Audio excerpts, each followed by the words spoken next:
Hi guys, and welcome to our final home learning maths session of this week.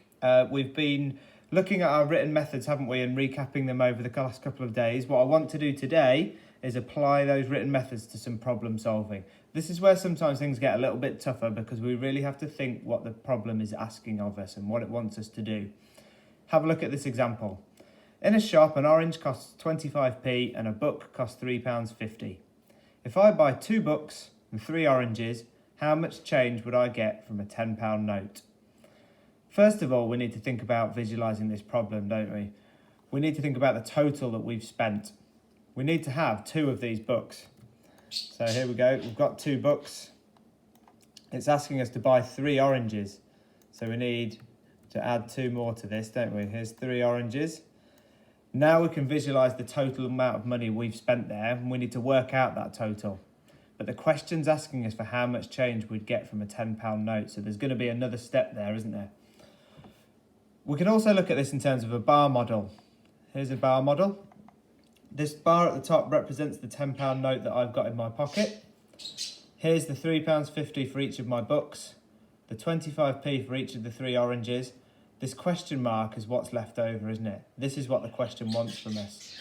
So we need to work out this total, subtract it from the £10 to see what I'm left with at the end.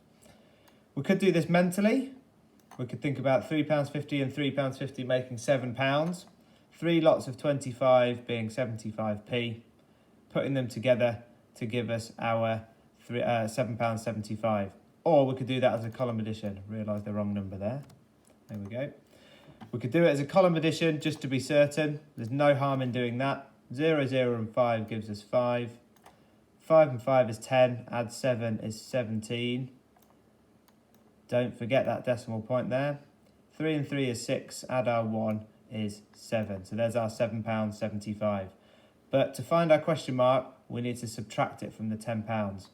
Again, we could think mentally. We could take the £7 away from 10 to leave us with £3, then take off the 75p to leave us with £2.25. Or if we wanted to use our column subtraction method, this time we're going to have to steal all the way from this end. That'll leave us with a 0 to turn this to a 10. Steal from that to leave a 9. Steal from that 10 to leave a 9. To give us a 10 there. 10 subtract 5 gives us 5. 9 subtract 7 leaves us with 2. Decimal point.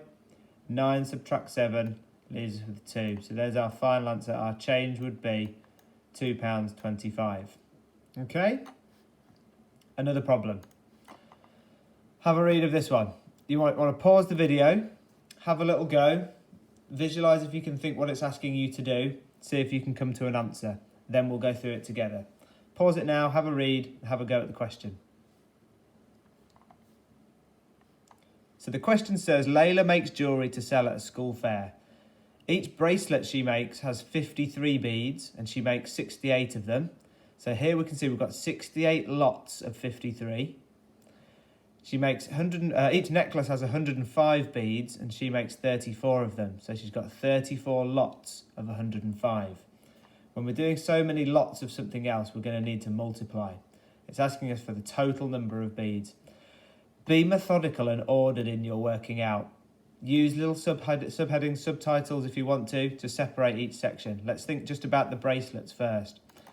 First of all, we've got 68 lots of 53 beads. So 68 times 53. Let's start with our ones. 8 times 3 is 24. 8 times 5 is 40. Add our 2 is 42. Change the colour. When we're timesing here by the 60, we need to remember to drop that 0. 6 times 3 is 18. 6 times 5 is 30. Add our 1 is 31. Now we can add up. 4 and 0 is 4.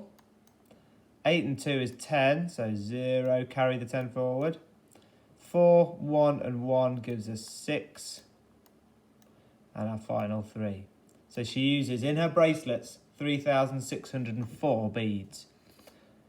Let's move across another little section to do the necklaces separately. So Here she's got 105 beads, 34 lots of 105. Let's start with the ones again. 4 times 5 is 20. 4 times 0 is 0. Add on that 2. 4 times 1 is 4. Let's move down, times it by the 30. So drop your 0. 3 times 5 is 15. 3 times 0 is 0, but add on that 1. 3 times 1 is 3. Now we can add up. 0 and 0 is 0. 5 and 2 is 7. 4 and 1 is 5. And final 3. 3,570 beads in her necklaces. Now we need to put these two total amounts together to get our final total, don't we? Total beads, here we go then. We can have our 3,604 from our bracelets, added to our 3,570 from our necklaces. Start with the ones column. 4 and 0 is 4, 7 and 0 is 7, 5 and 6 is 11, 3 and 3 is 6, add on our final 1, leaves us with 7,174 beads. If you made any mistakes, that's absolutely fine. See if you can spot where that mistake was made and learn from it for next time. Let's do one final problem together. Again, this is another problem taken from a SATs paper, so a kind of standard that we might be looking at. Have a look at the problem, pause the video, have a go first. See if you can work out what the problem might be asking us to do. Okay, a box contains 2.6 kilograms of washing powder. Jack uses 65 grams of powder for each wash, and he uses all the powder. How many washes did Jack do? First problem here is we've got kilograms in our washing powder box, but only grams in the amount Jack uses. We need to alter this, don't we? We need to think 2.6 kilograms as grams. In every kilogram, we've got 2,000 grams, haven't we? So this is going to be 2,600 grams in that box. Maybe having a little bar like this might help us. Here's our box of washing powder with 2,600. Here's each wash that Jack does. Basically, we're trying to think how many lots of this 65 grams can we fit within this box. We need to split this box of 2,600 into chunks of 65. Whenever we're splitting something into equal parts, we need to divide, don't we?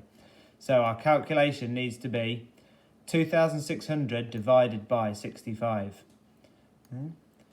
As in our long division method, we'll do the first few of our times table for 65, adding on 65 each time.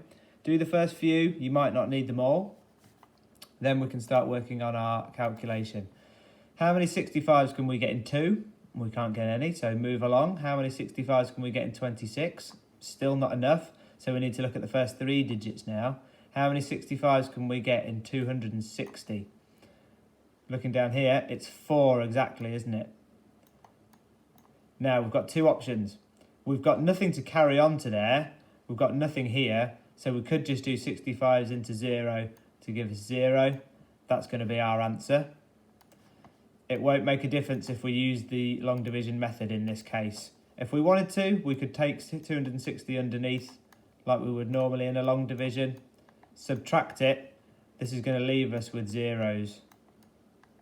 Even if we drop this one down, we've still got zeros. So 65s into nothing is still going to be nothing. So Jack did 40 washes exactly. Okay, I've set you some problem solving questions today. Again, there's different levels of difficulty. I don't intend you to do all of the questions that I've set. I want you to pick an area that you feel more comfortable with. The super spicy problem solving questions, there's section 1, 2 and 3, and they get progressively more difficult. So pick one of those sections to have a go at. By all means, if you want to do more, you can do. Have a go. Send me how you get on and send me some answers. I look forward to seeing how you get on.